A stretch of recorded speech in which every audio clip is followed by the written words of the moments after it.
नमस्कार मंडळी, मी केदार. आजच्या नवीन व्लॉगमध्ये आपल्या सगळ्यांचं स्वागत आहे. मी घेतलं चॅलेंज डेली पोस्ट करायचा डे 9. तुम्ही विचार करत असाल हा रोजच का कॉलेजला जातो, तर माझे चालू झाले इंटर्नशिप आणि नाही गेलो तर मला लावतील ते लोक एक्सटेन्शन. त्यामुळे मला रोज कॉलेजला जावंच लागतं. मी पोहोचलेलो ठाणे स्टेशनला आणि वाट बघत होतो माझ्या ट्रेनची. ट्रेन काय आली नव्हती अजून. ट्रेन आल्यावर ट्रेनमध्ये बसलो आणि आम्ही दोघांनी पोहोचलेलो नेहरू स्टेशनला.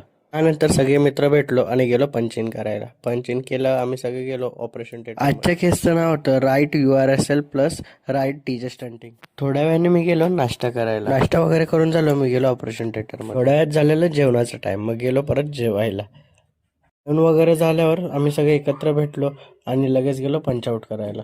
पंचआउट केलं आणि निघालो स्टेशनकडे. आज मी जाणार होतो माझ्या काकीकडे, तर माझ्यासोबत हे दोघं पण होते, कारण की त्याच रूटला हे दोघं राहतात.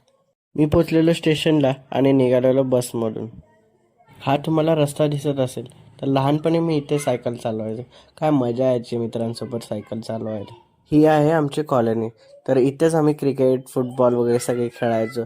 परत माझ्या ताज्या झाल्या आठवणी बघून. मी घरी पोचून झालो फ्रेश आणि खाल्ली वरीची खिचडी, थोडंसं दूध. थोड्या वेळाने मी खाल्ले हे चिप्स, काय मस्त लागत होते, एकदम टेस्टी. ते खाऊन झालं मी गेलेलो थोडं खाली राऊंड मारायला. राऊंड मारून परत आलो घरी.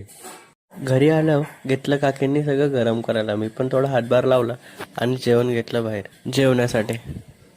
आम्ही सगळे बसलो जेवायला. तर हा होता आजचा मेन्यू. तर आजचा ब्लॉग मी इथे संपवतो. भेटूया आपण उद्याच्या ब्लॉगमध्ये. See you, bye.